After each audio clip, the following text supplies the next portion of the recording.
যখন মাইয়েতকে কবরে শোয়ানো হয় তখন সে তাকে দাফন করে যাওয়া ব্যক্তিদের হাঁটার খসখস আওয়াজ শুনতে পায়। এরপরে তাকে যখন শুইয়ে দেওয়া হয়, সে যদি মুমিন ব্যক্তি হয় তাহলে তার মাথার দিকে তার সলাত এসে দাঁড়িয়ে যায়। দুনিয়াতে আপনি যে নামাজগুলো পড়েছেন, আমি যে নামাজগুলো পড়ছি, এগুলো মাথার দিকে দাঁড়িয়ে যায়। ডান দিকে চলে আসে তার সওম মানে কি? রোজা। বাম দিকে চলে আসে যাকাত। তারপরে পায়ের দিকে চলে আসবে তার আত্মীয়তার সম্পর্ক রক্ষার ইবাদত, তার এই যে অন্যান্য দান সদকা, তার নফল আমল, তার তাসবিহ তাহলিল, তার কোরআন তেলাওয়াত ইত্যাদি পায়ের দিকে চলে আসবে। এখানে একটা হাদিস এসেছে, সূরাতুল মুলক যে ব্যক্তি রাতের বেলা তেলাওয়াত করবে, কোন সূরা ভাই? তাবারাকাল্লাযী বিয়াদিহিল মুলক ওয়া হুয়া আলা কুল্লি শাইইন কাদির। এই সূরা যে ব্যক্তি রাতের বেলা করে তেলাওয়াত করবে, ইনশাআল্লাহ সূরা মুলক কবরে তার সাথে থাকবে এবং কবর আযাব থেকে সূরা মুলক তাকে বাঁচাবে ইনশাআল্লাহ। আমি বুঝাচ্ছি যে কি অবস্থাটা হবে। এবার দুজন ফেরেশতা মাথার দিক থেকে আসবেন, আসতে চাইবেন, সালাত বলবে এখান দিয়ে আসা যাবে না, এদিক দিয়ে আসা যাবে না। ডান দিক দিয়ে আসতে চাইবেন, এদিক দিয়ে আসা যাবে না। বাম দিক দিয়ে আসতে চাইবেন, যাকাত বলবে এদিক দিয়ে আসা যাবে না। পায়ের দিক দিয়ে আসতে চাইবেন, আমলগুলো বলবে এদিক দিয়ে আসা যাবে না। তারপরেও তারা আসবেন, চোখগুলো হবে নীল এবং কালো বর্ণ, নীলাপ চোখের, কালো। মুনকার নাকি? উঠে বসিয়ে দেওয়া হবে। এবার তিনটা প্রশ্ন। প্রথমে প্রশ্ন হচ্ছে কি, মান রব্বুক, তোমার রবকে? তখন মুমিন বান্দা বুক ফুলিয়ে বলবে রব্বি আল্লাহ, আমার রবকে আল্লাহ। পৃথিবীতে যে ব্যক্তি আল্লাহর সাথে শিরিক করে নাই, আল্লাহ তাওহীদের উপর থেকেছে এবং তার উপরে মৃত্যুবরণ করেছে, ইনশাআল্লাহ সে ব্যক্তি এর উত্তর নির্দ্বিধায় দিতে পারবে ইনশাআল্লাহ।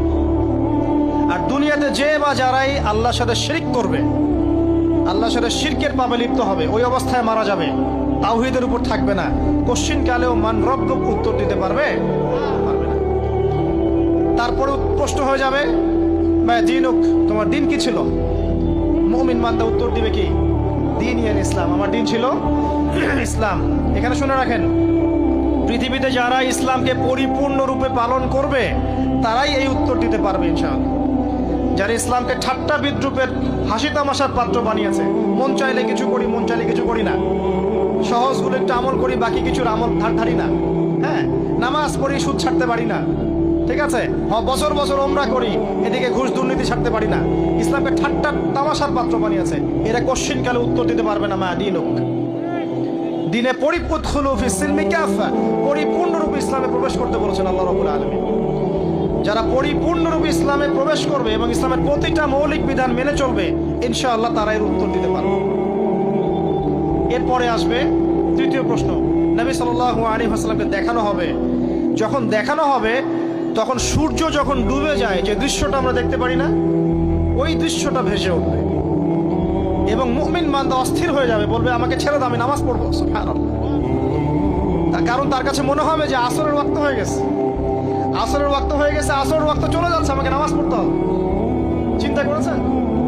ওই যে একটা হাদিস আছে না, যে 7 শ্রেণীর মানুষকে আল্লাহ রাব্বুল আলামিন আরশের ছায়া দিবেন। তার মধ্যে এক শ্রেণীর মানুষকে, যার অন্তর মসজিদের সাথে ঝুলে থাকে, তার মন মসজিদের সাথে ঝুলে ছিল, এই সূর্য ডুবে গেল বলে আমাকে ছেড়ে দাও, আমি নামাজ পড়তে যাব। তখন ফেরেশতারা বলবেন তোমাকে নামাজ পড়তে দেয়া হবে, তবে তার আগে তুমি এর উত্তর দাও। কি উত্তর? এই ব্যক্তির দিকে তাকাও। তখন নবী সাল্লাল্লাহু আলাইহি ওয়াসাল্লামকে দেখানো হবে, সাল্লাল্লাহু আলাইহি ওয়াসাল্লাম দরুদ পড়বেন। বলা হবে যে এই ব্যক্তির সম্পর্কে তোমার কি ধারণা? মান হাযা রাজুলু বুইসা ফীকুম, এই ব্যক্তি কে, যাকে তোমাদের কাছে পাঠানো হয়েছিল? মুমিন ব্যক্তি নির্দ্বিধায় বলে দিবে যে তিনি হচ্ছেন আমার নবী মুহাম্মদুর রাসূলুল্লাহ সাল্লাল্লাহু আলাইহি ওয়াসাল্লাম। দেখুন, পৃথিবীতে যে বা যারাই নবী সাল্লাল্লাহু আলাইহি ওয়াসাল্লামের সুন্নতের উপর আমল করবে, ইনশাআল্লাহ সে তার উত্তর দিতে পারবে। দুনিয়াতে যারা নবীর সুন্নতের 5 পয়সা পরোয়া করছে না, তার আদর্শের 5 পয়সা দাম দিচ্ছে না, তারা কোশ্চিন কালে উত্তর দিতে পারবে না। নাম হতে পারে আব্দুর রহমান, আব্দুর রহিম, নবীর সুন্নতের ধার ধারে না, তারা উত্তর দিতে পারবে না।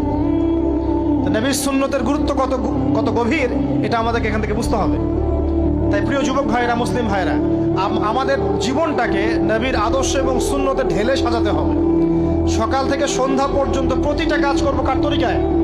রাসূলের তরিকা। নামাজ পড়বো তার তরিকায়, রোজা, সিয়াম, হজ, জাকাত, আমল, মুআমালাত, আখলাক সব কার তরিকায়? নবী সাল্লাল্লাহু আলাইহি ওয়াসাল্লামের তরিকা অনুযায়ী ইনশাআল্লাহ। আল্লাহ পাক তৌফিক এনায়েত করুন, আমিন। এবার ফেরেশতা দুজন জিজ্ঞাসা করবেন অবাক হয়ে যে তুমি কিভাবে এটা জানলে? তুমি কিভাবে এই তিনটা প্রশ্নের উত্তর দিতে পারলে?